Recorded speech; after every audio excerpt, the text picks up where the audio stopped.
Just be quiet for a second, and then we got 2.5 minutes. Okay.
Lock in, nephews.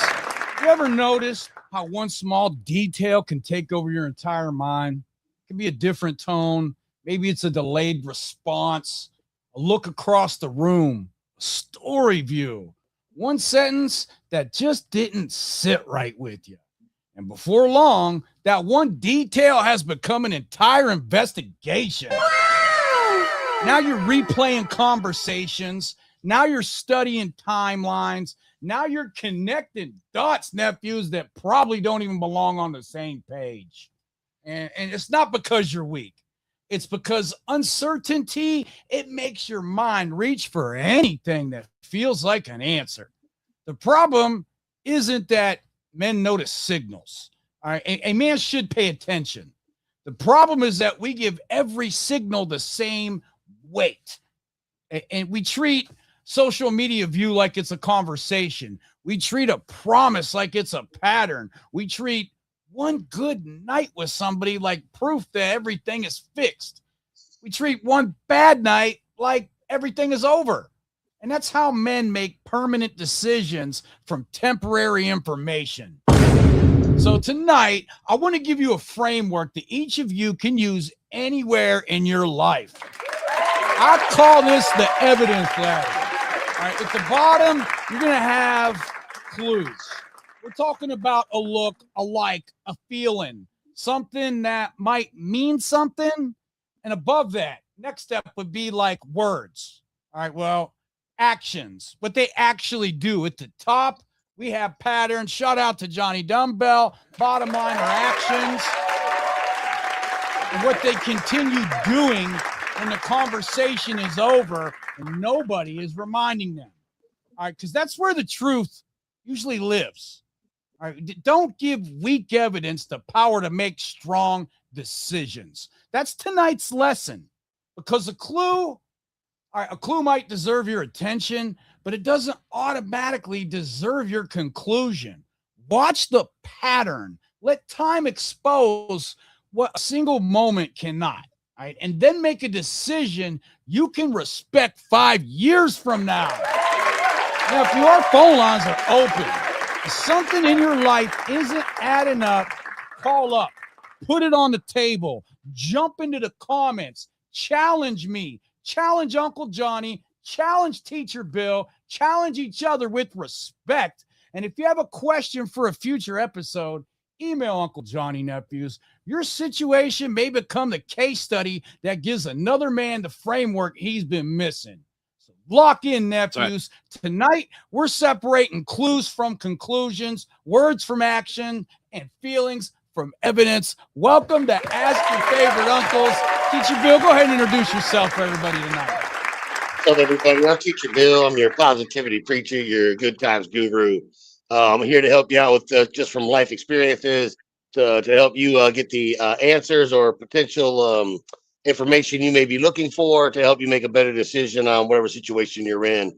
Again, kudos to all of you guys for reaching out and not just holding that in. A lot of times dudes just hold it in and they try to figure everything out on their own. And it makes you no less of a man because you reach out for help.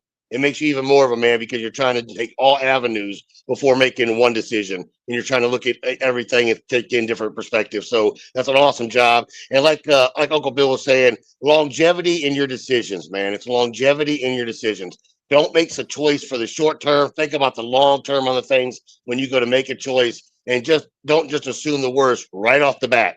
Notice when you do that, because 9 times out of 10 you will. It's a natural response to assume the worst, but you got to stop yourself and realize it may not be exactly how I'm looking at it. So reaching out to us like this, sending in these questions, calling in, man, that's a great way to get the actual answers you're looking for and to break some things down into other potential ways to possibly look at it. So, kudos to you guys. And again, I'm Teacher Bill. Thanks for having me, you guys. Love being here.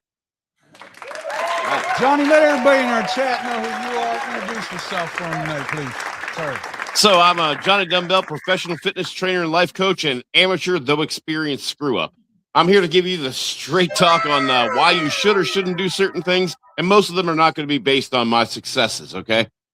I'm here to talk to you a little bit about some of the stories that you might hear from other members of the family, but I'll freely tell you, not really proud of those stories, but I am proud of the men that we all became as a result of the outcome of those stories. That is called learning from your mistakes. That could be a form of nostalgia, as long as you guys listen up. Just remember, as you listen to our relation and the way we relate to these stories that we're about to hear tonight, we're going to hear from 3 men who, no matter the socioeconomic status, struggle with something that is mysterious to so many, but could easily be simplified by those with the resolve to lead with their chest, so to speak, in life. Which, by the way, largely includes knowing how to vet somebody based on whether or not they fit that path that your life is taking. In other words, I've made every mistake that a man by the mid-40s could make when it comes to being able to do that correctly. Therefore, when you hear the stories that you're going to hear tonight, and you hear the advice that I dispense as a result, keep in mind that my main source is the fact that we screwed up, so you don't have to. Listen up. All right, gentlemen, let's get to work. Johnny, before we bring out the first question, nephews, our phone lines are open. Call up. Bring us your own questions. Put them in the chat. Send us smoke signals. Johnny knows Morse code. Teacher Bill can check the chalkboard after class. All right, Johnny, let's get started tonight. All right, so question 1, and I had to do this, obviously not his real name, it's from Thor. And so I wore my Thor t-shirt, man. We're all fans of yours, brother. Let's see, Anyway, so they got engaged 2 months ago. And now my girlfriend of 1.5 years broke up with me. I'm Australian-American. That's pretty cool. And I've been in a relationship with a Russian girl for 1.5 years. Apparently that detail becomes important-ish. Anyway, we met overseas in Bali. Damn. And hit it off instantly. We would always express our feelings to each other, resolve conflicts quickly, and always understand each other's point of view. It seemed to be the perfect relationship. I could not believe how lucky I was to have such a beautiful girl.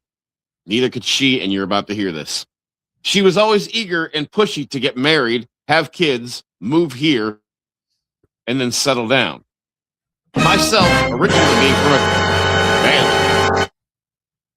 Myself being from a country and living in a country where it isn't the norm to move so fast, I guess it started to take a toll.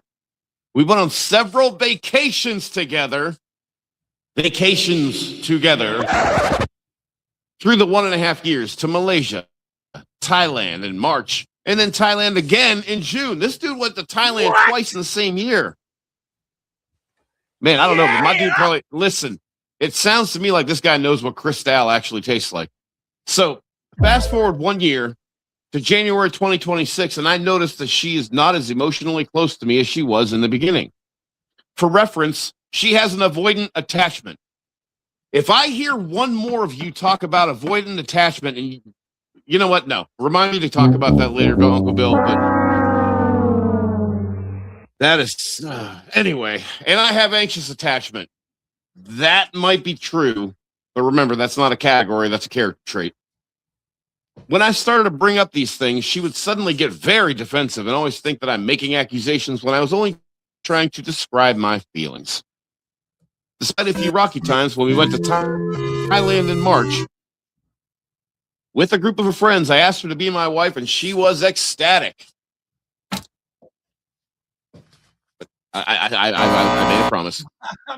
We were as close as we were as close as we had ever been. We even tried to get married, but unfortunately, there was an issue with a signature on one of our papers from the embassy. I really don't know how this part works, and we simply didn't have enough time to redo it, and this had devastated her. 2 months later, we jumped the gun and booked another trip to Thailand. Remember, I said no matter what socioeconomic status, she wanted to get married. Unfortunately, despite me telling her we couldn't due to not having any embassy appointments available on the days we were going. She took this very negatively. Good way to put it, I guess. I mentioned that it would be impossible to get married, and I guess that was the beginning of the end. On our Thailand trip in June, it was noticeable that there was some resentment built up. You took this girl to Thailand twice in the same year, and you're worried about her resenting you? She was no longer fun and bubbly and didn't initiate much physical contact, and everything just seemed different from our other trips. She didn't tell me she loved me or anything. We had many arguments. Everything I did was wrong. It was like she was keeping score. Folks, if you are noticing the pattern behavior, please share it in the live chat. The one big thing I had asked her was to pay for some things on this trip, as in all of our other vacations. I paid for everything. I probably spent between 10 and 15,000 American dollars for the both of us on all these trips. I told her because I couldn't keep affording to go on vacation so often and spending for two people, I simply couldn't afford it. We left Thailand and went our separate ways. She ignored me for 3 days after arriving home. And when we finally spoke, she was absolutely aggressive, telling me it was the worst vacation ever and was a waste of time and wanted to break up. We managed to get through this first hurdle. But after this, she basically said she doesn't know how she can get her feelings back for me and doesn't know that she loves me anymore. For the next few weeks, again, if you're noticing the pattern, folks, live chat, for the next few weeks, we weren't really talking much and the conversation was hollow. I brought this up again recently and it was the final straw.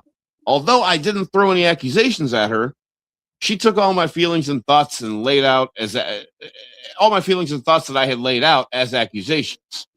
She said that she should have ended things and doesn't want a visa anymore, despite knowing that I was going to get her a visa in the next week.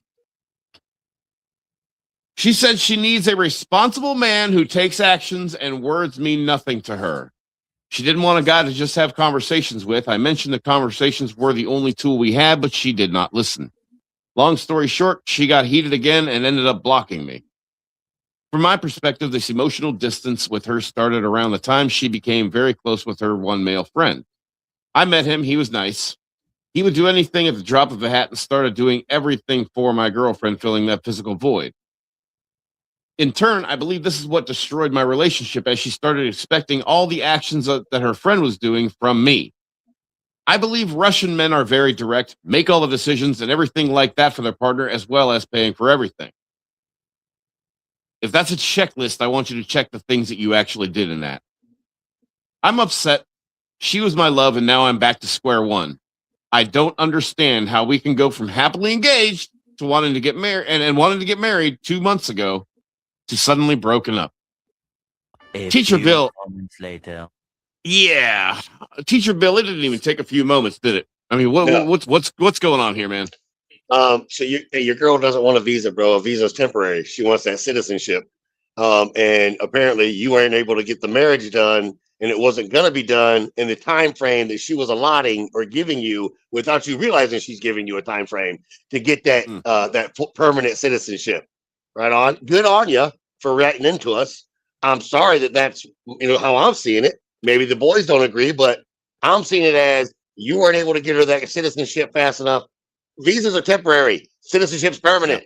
You weren't able to get it quick enough. Maybe the next guy will. It has nothing to do with the assertiveness or whatever. That's great. Yes, Russian men may be assertive. American men are assertive too, bro. You just got to step up and be a man. But that I think the real underlying thing is that she was wanting that permanent citizenship. You weren't able to get it quick enough.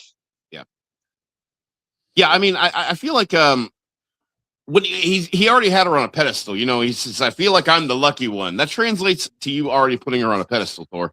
And Uncle Bill, I got to tell you, it really seems like he clearly led with his wallet. I mean, of course she found you attractive. You went to Malaysia and Thailand. Like what? There's like 4 vacations here, man. I'm sure they weren't, and I'm sure they weren't exactly staying at Motel 6. So I mean, vacations, bro. Man. So Uncle Bill, I mean, here's my thing. I mean, was this strictly a case of what have you done for me lately, or is this? Hold on, let's slow this down, Johnny, and let's talk to our nephew for a second, because he wrote in. I appreciate him seeking a little bit of guidance here, a little bit of mentorship. That's how we as men level up. Okay, so I want him to understand that he didn't lose this relationship 2 months after getting engaged. You discovered that the engagement was covering problems the two of you had never solved.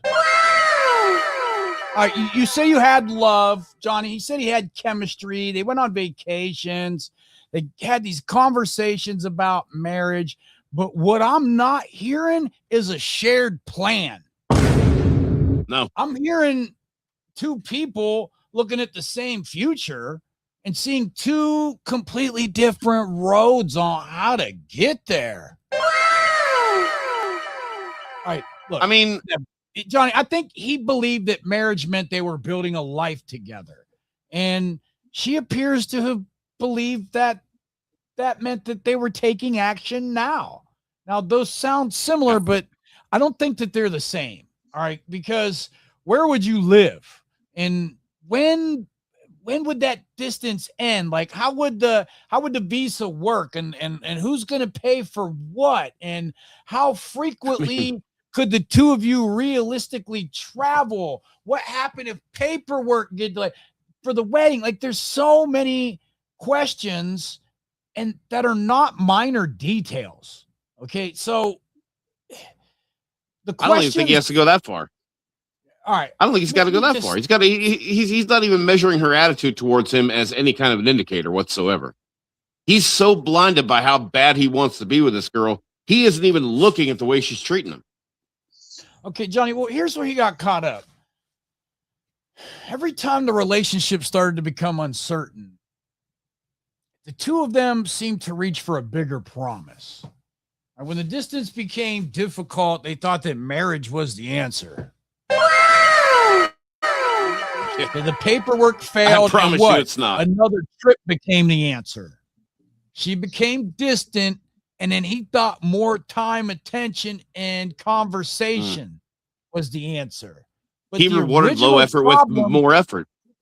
Well, the original problems were sitting there all along. Distance, money, expectation, their roles, timelines, resentment. He kept adding emotion to a problem that actually required some structure. All right, and that brings us to the sentence I want every one of the nephews watching to remember. nephews. A promise is not a plan. No.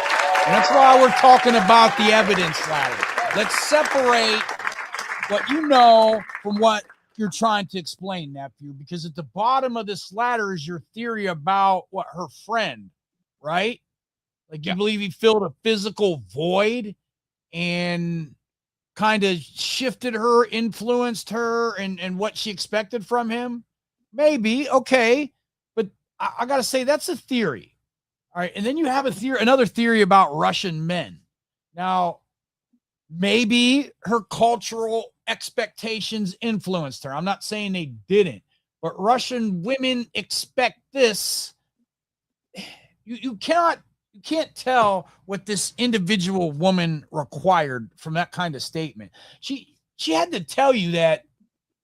And now you got to move up higher on this ladder I keep talking about, nephews. What did she say? Let's talk about her actions. Again, shout out to Johnny Dumbbell. Bottom line, her actions. That's it.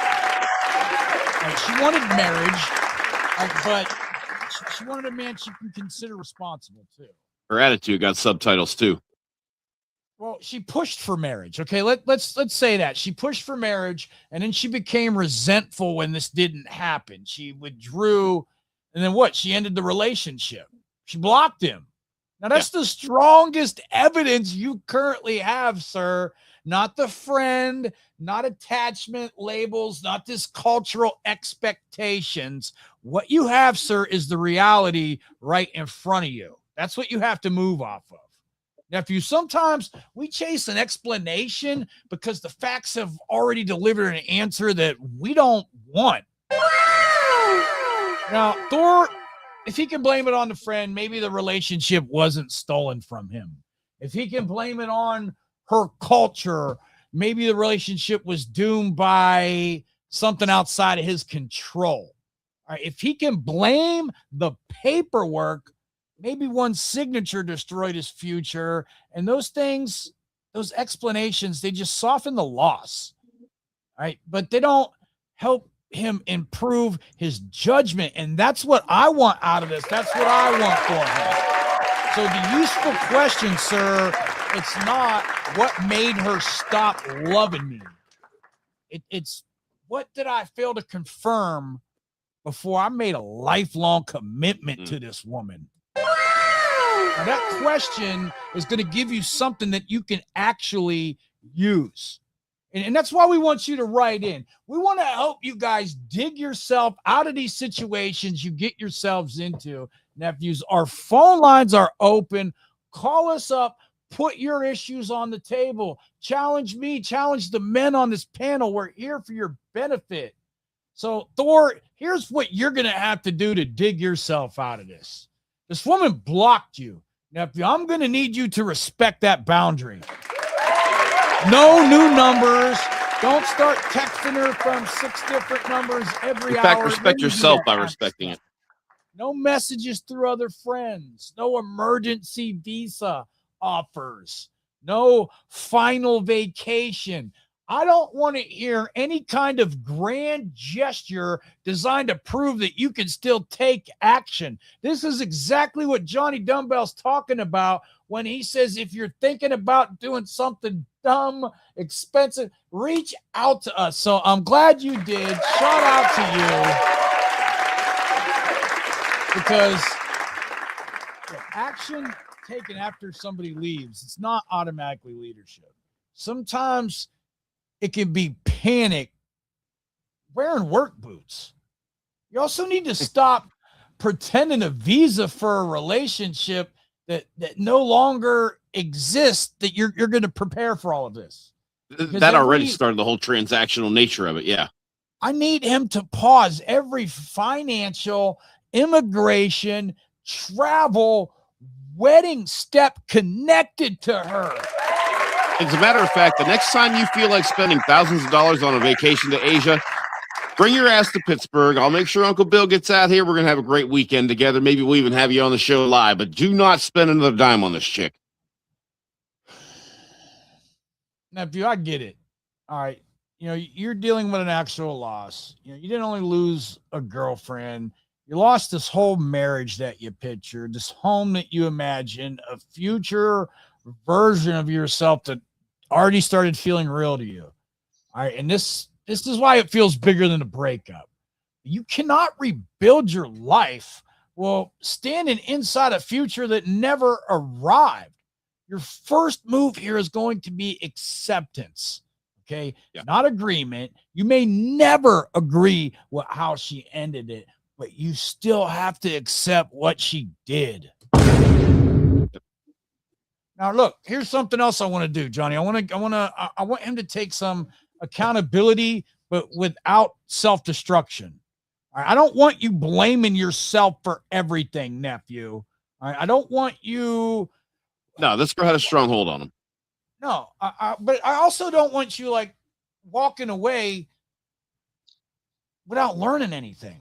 Okay. Your mistake, it wasn't loving her. Your mistake was treating the enthusiasm about marriage as proof of readiness for marriage. You tested that relationship on vacations, and that's okay. Vacations tell you whether two people can enjoy an experience, but they don't always tell you whether two people can build an ordinary Tuesday together. Okay. The real test was never in Thailand. It was whether both of you could make a realistic plan around money, distance, paperwork, those expectations, and even disappointment. Yeah. I got to tell you, my big final thought on this one here is, okay, she got a big proposal on her vacation with her friends present. Again, this was the glamour and glitz that you offered out of your pocket. I think your wedding roadblocks are a blessing in disguise because they had to happen not once or twice, and you still didn't get it. All right? I think it's interesting how she distanced herself while on an expensive vacation with you. You were still there, most likely because she was expecting to join in matrimony and, well, bank accounts. She was anxiously waiting to fight with you. That last fight, that was not the last straw. The last straw happened a long time ago. Okay, she was anxiously waiting to fight with you. It's called an exit strategy. More responsible man translates to somebody who will take care of me despite my behavior and lack of effort. This girl is, there's two factors at play here. This girl's a spoiled brat. Sorry, she's a spoiled brat. And you are playing the role of Captain Saba 304. And this is never a good dynamic. When you put those two personalities together, somebody is going to walk away limping. Mentally, physically, emotionally, financially. And this is something that I really, really hope that you hear me on, you consider in the future, and understand that having someone fit your program doesn't mean you throw money at the situation when you don't know what to do. The good news is you wrote us, which means you at least knew where to turn. Now we know where to take you. In the future, decide what you like about yourself, whether you had $1 million or 100 pennies. Make that be what you say with your chest, what you lead with your chest while you walk. Everything about how you present yourself to yourself, how you feel about yourself. Because once you like yourself enough, you'll be willing to share that with somebody who is worthy of you sharing that part of you with. Next time, maybe instead of a trip to Thailand, and listen, I love me some pad thai, but maybe the next time we make it Starbucks for a couple of coffees. Now, if you never make a permanent investment to stabilize an uncertain relationship, whether she used him or not, his standard around money and commitment, it still needs to exist. All right, so by the way, if you guys are open, call us with your questions. Put them in the chat. If you've been in a situation or witnessed a situation quite like that, leave it in the comments, leave it in the live chat. Let us know. Call in, talk about it. All right, we ready to go? Yeah. Question 2 from Chaz. And Chaz says, I'm confused about her. The subject line says, or the first line says, this might sound stupid, and I got to tell you, I love when they start questions with this. My ex and I split up recently. It was totally my fault. I just overthink situations, and I was just turning nothing into something inside my mind. I was just scared and worried, I guess. In a moment of madness, I ended things just saying it wasn't going to work. I immediately the next day tried to make amends and take it all back, which, by the way, is kind of like trying to put the toothpaste back in the tube. Not not unreasonably, she wasn't having any of it. Told me how I had hurt her, and she blocked me. So she doesn't follow me on Instagram, but every single day for the past 12 days, she's been viewing my Instagram stories. And I've also noticed that the seen date of a message that I sent her on IG a few weeks ago, updating yesterday. In that message, I told her I didn't want to overstep any boundary she set by blocking my number. Guys, if you're seeing pattern behavior here, let's put it in the loud chat. You already, I think you know where this is going. But now I'm seeing all this every single day, and I'm just wondering if there's something to it or something I should do. I'm finding it really confusing and difficult. As well as her account, I noticed another clearly alternate account viewing my story most days and then blocking me and repeat. I saw it on my viewer list, and then a minute later, it had blocked me. So I'm not sure if she's talking about me with her friends or maybe having a laugh at my expense. I don't know. I'm just confused and not sure what to do. You guys always seem to give great advice, so I guess it's my turn to listen up. And I got to tell you, the real issue is not what is actually going on, is it, Teacher Bill? No. It's no, it's not necessarily. And I think what's happening right here for this young man is that she's curious as to what's going on in his life, what's happening, but he hurt her by breaking up with her like that. So she doesn't want to just squash everything and come running back to him. But I think she definitely misses him, misses their time together. But the impulsivity, bro, into just breaking up with her, that was definitely an issue right there. I feel like she just wants to see if he moved on yet. What's that? I feel like she just wants to see if he moved on yet. Yeah. She's definitely seeing. Is there another chick? Why did he actually do this? What's the real reason behind him? Just all of a sudden saying, I don't want to be with you anymore. So she's checking to see what's going on, but I'm sure she's pretty pissed that you just broke up with her out of nowhere like that. Well, yeah, I got to tell you though, I'm glad that he owned up to overthinking. Yes. And that's just it. We can tell by the context of what he wrote just now, you know, the way he's overthinking. Can we talk a little bit about that? I mean, what do you think the real root of the issue in this situation was? Perhaps self-confidence. Oh yeah. But just lack of self-confidence, not an overexerting of it, just a lack thereof. You should have been more sure of yourself and the relationship that you had, bud. Yeah. And I think maybe you might be overthinking a lot of things in your relationship too, and that's causing you to be impulsive when you need to sit back and just not just assume the worst right off the bat, which you might be doing, buddy. I'm not blaming you or anything. I'm not saying that. I'm just saying it just kind of seems like the way you wrote the message and stuff, and the question, that maybe in the relationship you're a little bit assuming the worst, and it's because of that, that lack thereof. As we said. All right, chat. And Uncle Bill, she's up on. Oh, sorry, go ahead. Chat, be honest. If an ex is watching one of your stories after blocking you, would you treat that as interest, or would you wait for some kind of direct communication? Let me know in the comments. I mean, it does still count as an action, yes. And Uncle Bill, I got to tell you, she's up on this pedestal that it seems like he built for her, and it really seems to me like he auditioned to be by the way, very brief part in her life.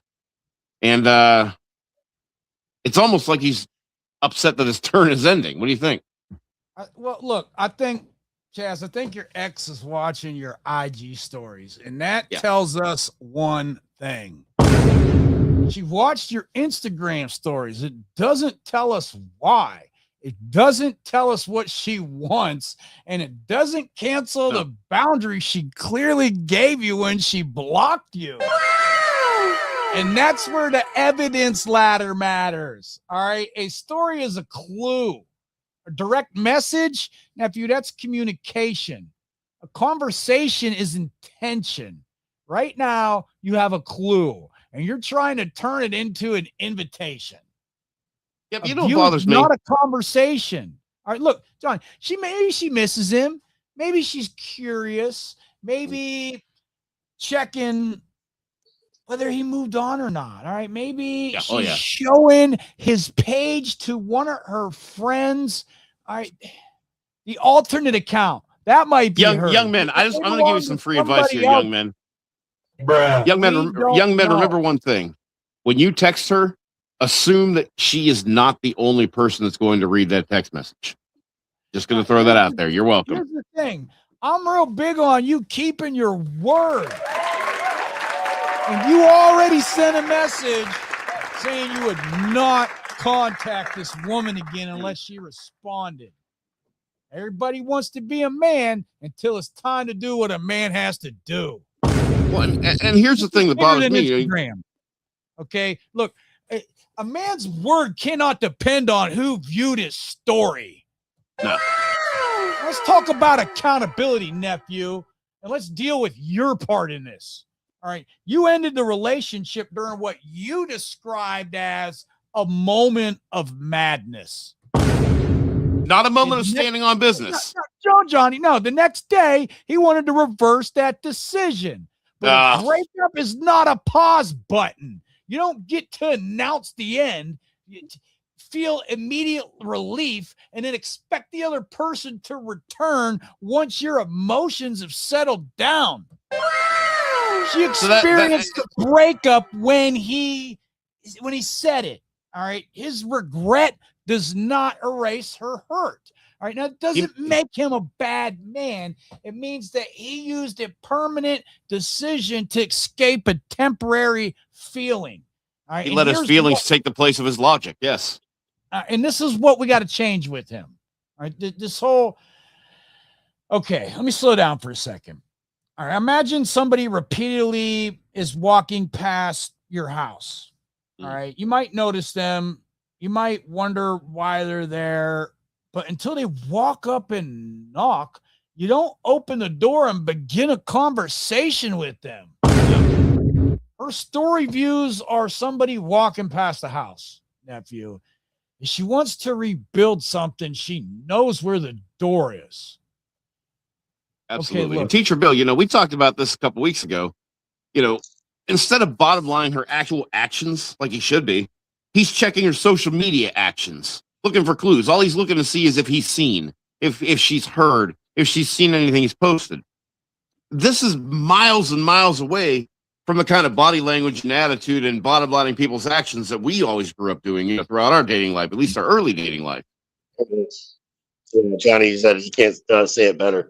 Yeah, you're trying to read into things you can't actually physically see, and that's her nonverbals, which is going to tell you the real things, or the inflection or lack thereof that she puts in on different words when she's saying things. So step away from that social media. Stop watching to see what she's watching. Just go on living your life. If you're not looking for other women and you're not interested in other women, then she'll see that and she'll end up forgiving you if she wants to and come back. But it's up to her if she wants to forgive you. You're the one that took it upon yourself to break up, impulsively or not. You did it, so it's up to her if she wants to forgive you. And if she does, she'll come back. If she doesn't, bro, just learn from your mistakes and then move on. But be patient. Pressure is going to push her away further, believe me. So do what you said with not contacting her, hold to your word, and just hold back, bro. Just don't even bother her. She'll come to you if she wants to, man. And, unless you're a brain surgeon on call, you can shut your phone off for about 2 hours a day and throw it in a drawer and just remember what it's like to interact with people on a normal basis. Your main concern is whether or not she still cares about you, or whether she still thinks of you, or whether she's laughing at you. Your main concern is her. That's the only thing you and she have in common, because she at least knows to be concerned about herself. You, on the other hand, and you, on the other hand, are using whether or not she's looking at your friggin' posts as some sort of currency as to whether or not she gives a rat's ass about you. Maybe she does, or maybe she doesn't. But I know one thing right now. I know who's not caring about you and taking care of you, and it's you. Now, come on, man. I'm going to send you the JohnnyDumbbell challenge, and I expect to hear back from you. Nephew, all of you watching, we on this panel always talk about the why doesn't matter. Why she is watching your story doesn't matter. So I want to take this conversation a little bit deeper. Okay? When the why stops mattering.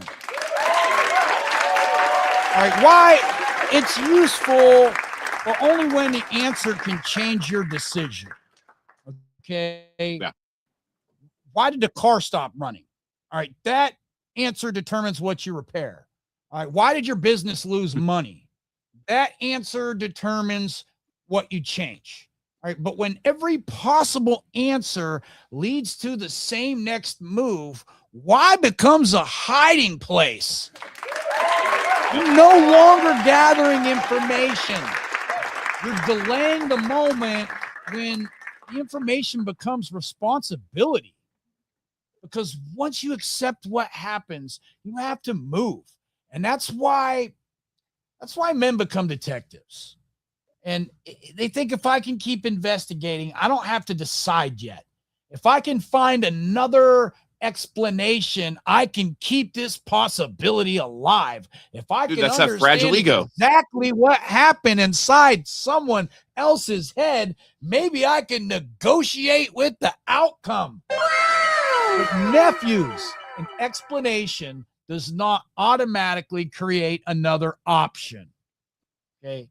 And there's a decision test. All right. And here's how you start applying this in your own life, because that's what we want to do. We, as your favorite uncles, want to give you some game for watching tonight.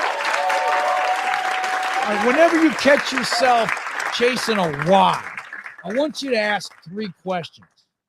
Does the answer change the facts? Does this change the standard that I have established for my life?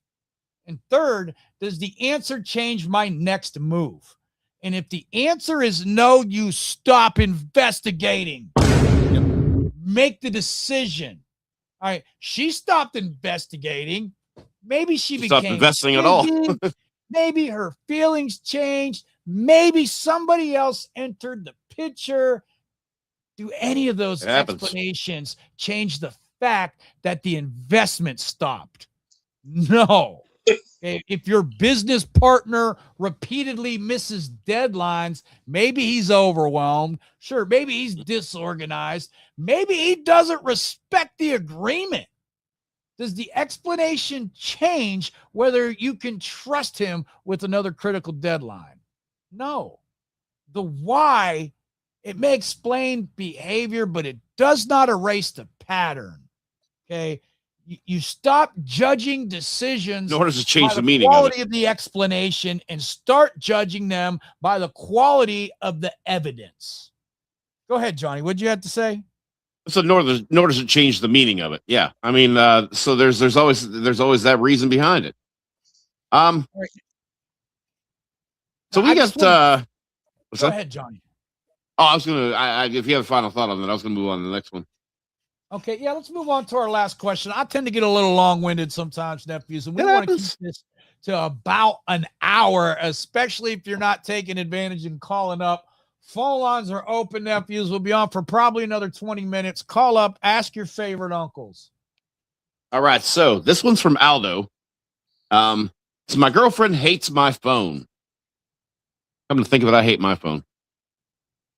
He's 29, she's 29. He says, my girlfriend and I have a weird thing about phones. We have been together for about 8 months. Oh, wow. I use mine, and she doesn't use hers much at all. She also searched through my phone recently and looked at all my Instagram and texts to my friends, some of which are female.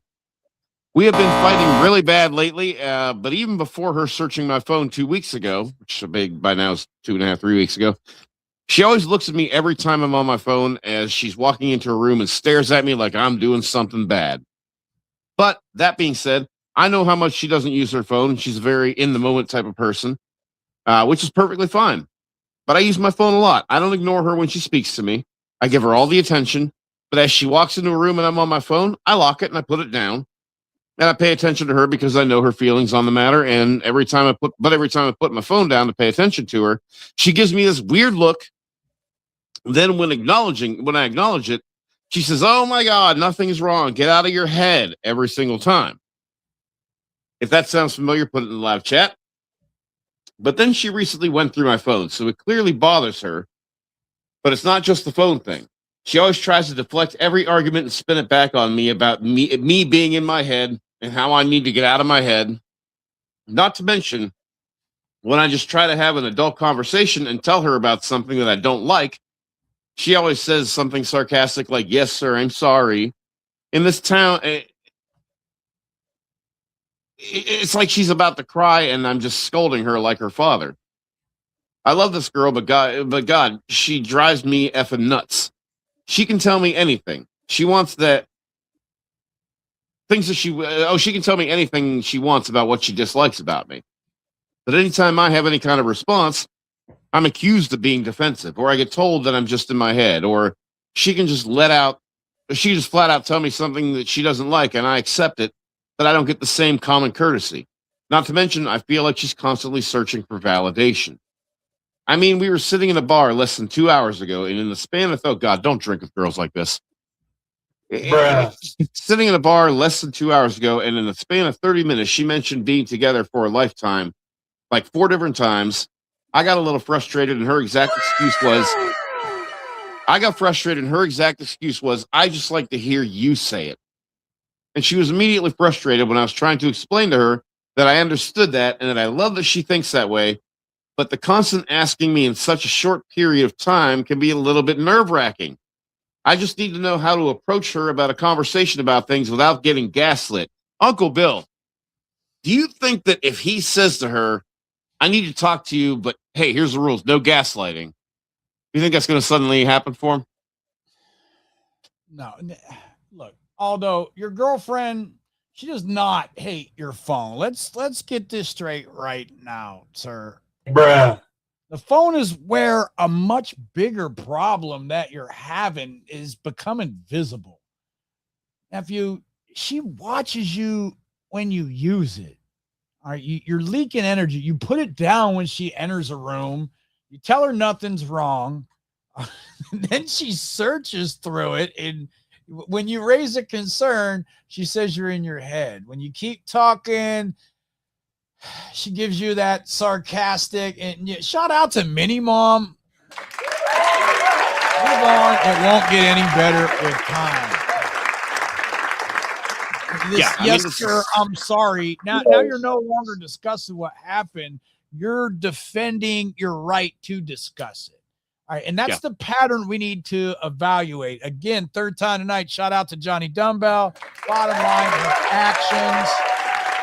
Well, Teacher Bill, So I wish I knew whether she asked to go through his phone and he consented, or did she just kind of like do the girl ninja thing and hack it? So I'll be honest with you, Johnny. This one here, this particular one, this is not about the phone as much as it is about trust, insecurity, double standards, and emotional defensiveness that your girl's exuding. She's showing all that, bud. She's showing all that. Possibly. Yeah. The mentioning the being together forever 4 or 5 times within a certain short amount of time, bro. She is insecure. She is really worried about you. You're going to end up leaving. That you're going to find something better. You're going to be doing something better on the side that you're more interested in and take off. You just got to be reassuring to her. Be very open to her. If she goes to come into a room, there's no need to lock your phone. Just sit your phone down. You know what I mean? And don't sit it down face down. Sit it face up. So there's nothing to hide. If somebody texts, I don't care if you see somebody text me. If it pops up and shows on the screen somebody's calling, go ahead and look at it. You know what I mean? Let her know that those things don't bother you. But it's not the phone, though. It's that you got to understand she has these trust issues and stuff. Freaking fly. She has these trust issues and stuff. And that's why she's being emotionally defensive and stuff. And trying to turn it back on you. And no, there's nothing here. And it's you. And you're not saying nothing. But you're obviously seeing something, bro, or you wouldn't be seeing something. You know what I mean? So you're seeing some nonverbal that she's giving you that's a sign that she's being insecure, something's bothering her, but she's telling you that, get out of your head, to turn it around, like you're just thinking wrong and you're just you're not right, and it must be you. Very classic projection, yeah. Yes, exactly, well, Johnny. Look, I want to push back a little bit on this. The purpose of this show is personal growth. So what I would like from Aldo is to examine his own behavior honestly. Every time she enters a room, he's immediately locking his phone and putting it down. Now, his intentions might be, I'm giving my girlfriend my attention. But from somebody who's insecure, from her side, it looks like he closes everything the second I walk in. Now, intent and appearance are not always the same. It doesn't justify searching your phone, and we could get into that too if you'd like. It does explain why this needs a direct conversation instead of another round of looks, assumptions, sprinkled in with some defensiveness. You know, though, I'm gonna go ahead and both of them are reacting to what they believe the other person is doing. yeah. All right, and they're not getting a clean agreement about the phone itself. Yeah, I mean, it could be that she has trust issues from a previous relationship, but here's the thing. The minute she goes to your phone, I need you to understand that you do not owe her reparations for what her exes have done. Number one. Number two, I'll be the first one to tell you the minute you go through my phone, it's done. And a good example of this is several years ago, I was dating this girl here in Pittsburgh, and she wanted to go through my phone. And I said, okay, I'll tell you what. You can either go ahead and trust me from this moment on and never ask me that again, and we can go ahead and try to build a relationship based on that, which, I mean, let's face it, I knew wasn't happening. Says, or I'll unlock my phone. You can go through it to your heart's content. But when you hand it back to me, having found nothing, I'm out. Well, she took the gamble. She called my bluff. She went through the phone. I took the phone back and I said, all right, I'm out the door. Among a barrage of fists and elbows and kicks, I got out that door. But man, that was the way it happened. Now, again, you're going to get things thrown at you left and right, including the kitchen sink. Oh, well, you must be cheating. You must do this and this. No. Here's the thing. The minute you give her your phone, that one time, you think that's going to be enough for her? You let her look at it once. 6 months from now, is she going to think that, oh, well, 6 months ago it was cool, so it must be, it'll still be cool now? No. She's going to be like, hey, he let me do it the last time. He'll let me do it again. Now, I'm not saying that every woman would do this. I'm saying that it does have the potential to escalate to where she's doing it once, twice, 3 times a week. You know, it does come to that point where now you're going to have to get strip searched when you come home from work. Something like that. I mean, all right. The messed up thing is I'm exaggerating, but only a little bit. Well, no, So Johnny, whenever you argue, she tells you that her body language and all the things that she's showing you, whether she verbalizes it or not, is all in your head. Add that to what I just described. Johnny, I think this is important. I think we need to teach you where we draw the line between being transparent with your partner and having to repeatedly prove your innocence. Look, I'm in a relationship. I'm not on probation. No, I'm sorry. No, you're all right. So I just both of you guys just said perfect things, and I just have to back up this with my own personal real experience to help Aldo out. Listen, bro. So I was in a relationship with a wonderful young lady. She had 3 awesome sons, and I just thought the world of her, man. I thought she was absolutely awesome, but she had just gotten out of a very abusive relationship that was long term, years long, and he cheated on her a number of times and stuff, like a number of times. And so she had very bad trust issues, bro. All right. I don't cheat on women. I'm a man's man. If I'm with a woman, I'm true to that woman. I don't need to be around other women. And I would avoid even being around other women. I've always done that. But that was completely new to her. And to the point that I go on a motorcycle rally every year to Townsend, Tennessee, the small bore rally. Every year. Little tiny bikes. These aren't big motorcycles like big Harleys. We're not all in leathers. There's not a bunch of chicks there with their boobs out and everything. No, it's a bunch of, I know, it's a bunch of us dudes that go down on our little tiny 125s and stuff, our little 300s and stuff, and we ride through the mountains. We have a blast together. I am with this girl. I'm completely affectionate, totally, I buy her kids stuff and everything, with her as much as she wants to be together, as much as we can be together. I have her over my house and everything. Everything's going great. But I leave for that time when she's not able to see me and be around. I wreck in the mountains. I break my collarbone, and I'm in the hospital. She don't hear from me for what ended up being about 2 days because I'm in the hospital. All this stuff's going on. She swears I'm cheating on her and breaks up with me on the phone while I'm sitting there trying to tell her, no, babe, I'm in the hospital. I'm trying to tell you where I've been for 2 days. I've been in the hospital.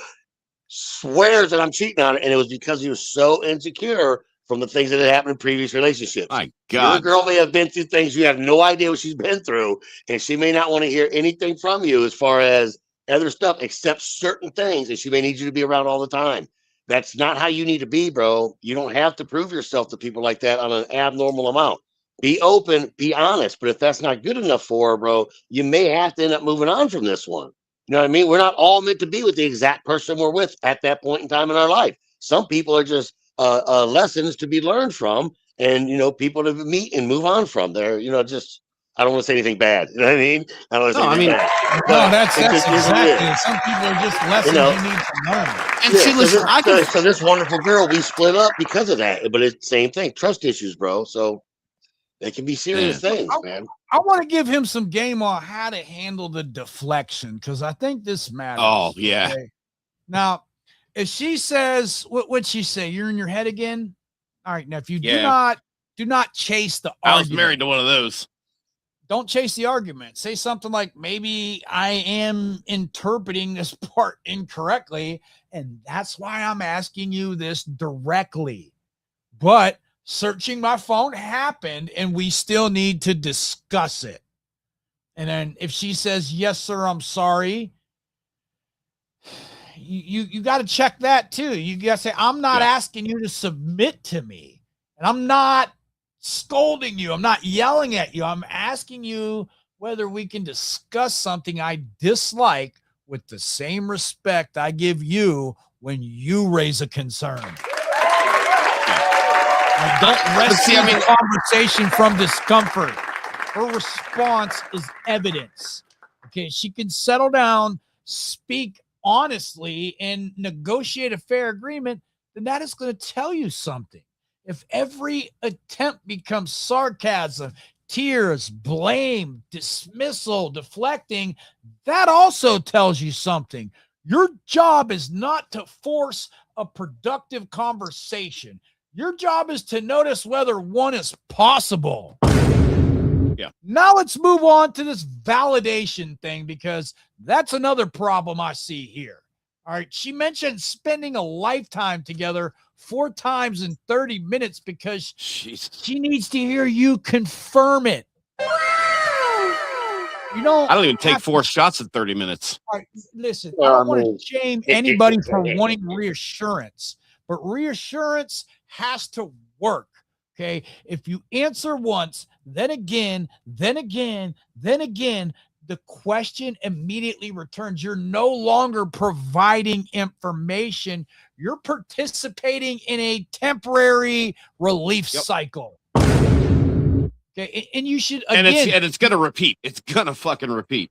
You be direct. I love hearing you see a future with me. All right, but when I had to confirm it repeatedly in the same conversation, boo, it starts feeling like my last answer didn't count. What are we talking about? What are you actually worried might happen? And there aren't that many steps. You start feeling like you're doubting me and my word. There aren't that many steps between. Yeah, absolutely. Look, one honest conversation is worth more than 20 automatic reassurances. And that's just it. Between now and then, this is going to be the first step of not very many steps, by the way, between where you're at right now and to where you're going to start just proactively taking the path of least resistance. This is where you're going to be quietly doing what you think you're being told. And I'm guaranteeing you that it will never be to her standard if you continue to enable this type of behavior. And now you want to try to figure out how to talk to her without being gaslit. If you're already dealing with this now, what in God's green earth, what the hell makes you think it's going to get any better when you're married with kids, a mortgage, cars? You know, the things you do to assure her are never going to be enough.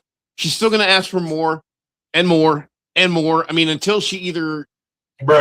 Until she either steers you onto that narrow path she wants you on, which is going to seem like a real life version of like Logan's Run, or she loses respect for you after the years of proactively groveling, and the disrespect is the floodgate that opens into things like infidelity, abuse, worse. I mean, you know, divorce will be the happy ending for you at that point. No matter what you end up paying out if you continue to feed into this, man. Hey, yeah, dude. I mean, Chat, this is the Chat. beginning of a pattern you don't want to go down. Chat, I need to know something. Would y'all let your partner search through your phone? I need you to let me know. Put yes or no in the chat. All right. Now, look. The real question. Instead of, okay, look. He needs to set some boundaries. I think we're making a mistake here. In his next relationship. It's too late here. Yeah, her partner can absolutely go through her phone. Shout out to Minnie Mom.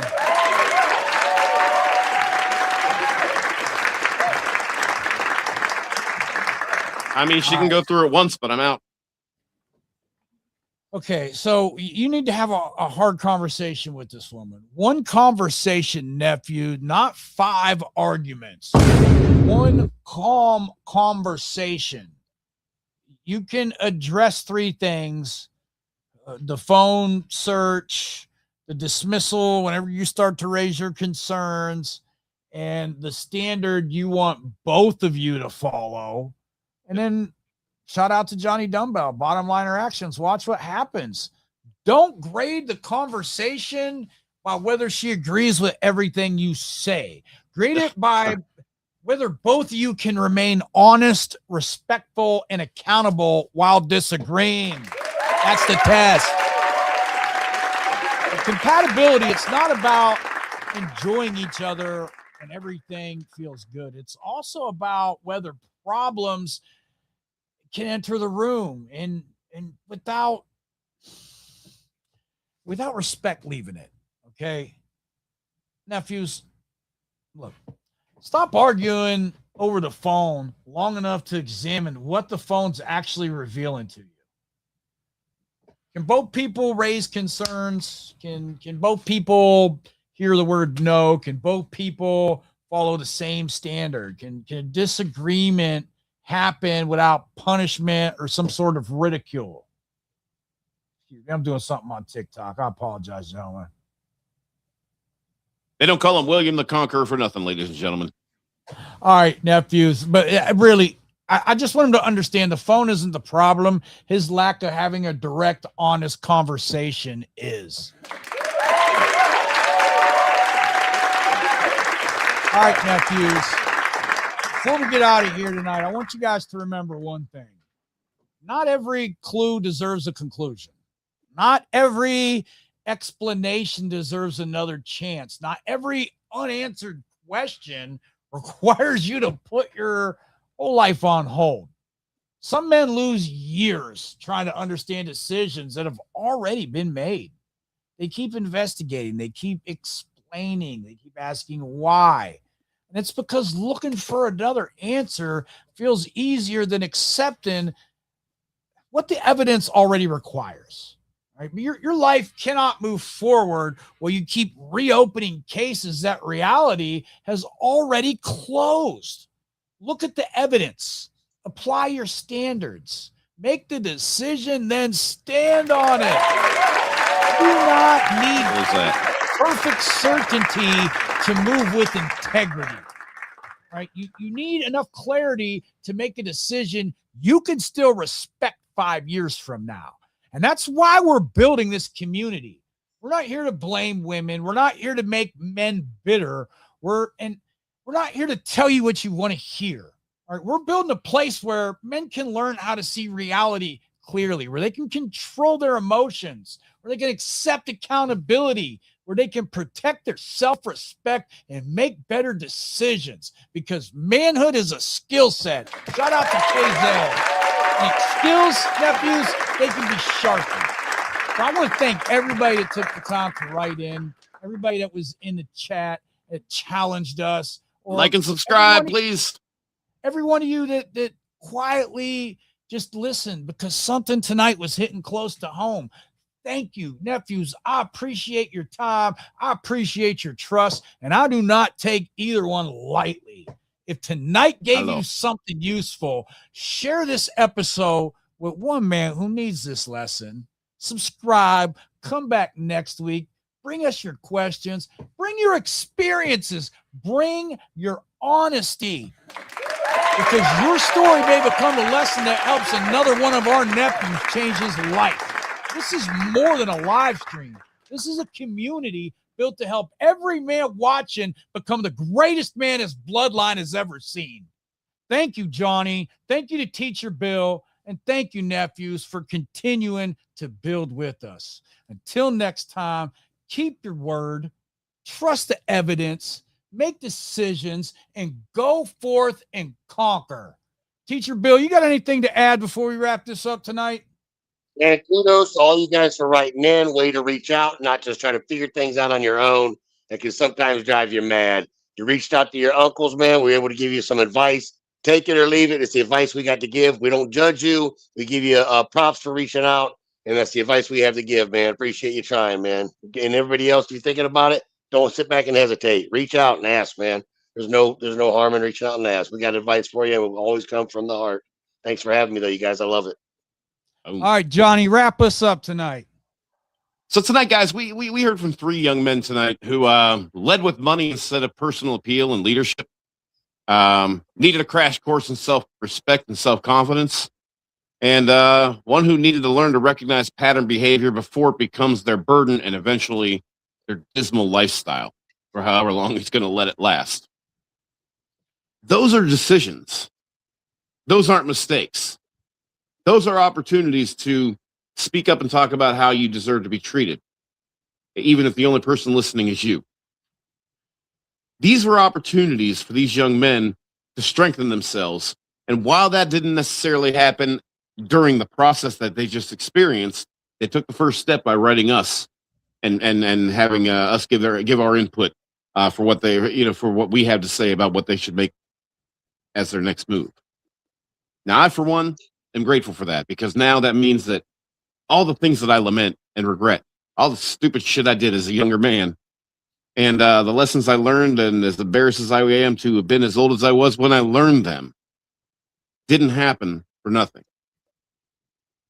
Didn't have no rhyme or reason now, because of everybody who was here to listen to us talk about why you shouldn't do some of the stupid shit we've done.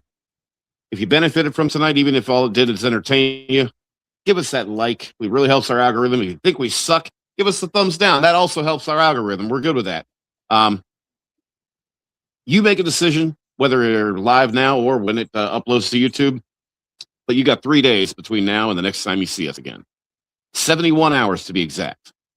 Now, that's a lot of time for y'all to get in trouble, especially since it's right about the middle of summer.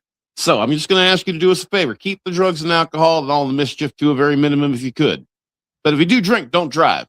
And if you do drive, don't park, because accidents cause people, and that's going to cost you. Good night. Thank you for watching, everybody. God bless the world. We out.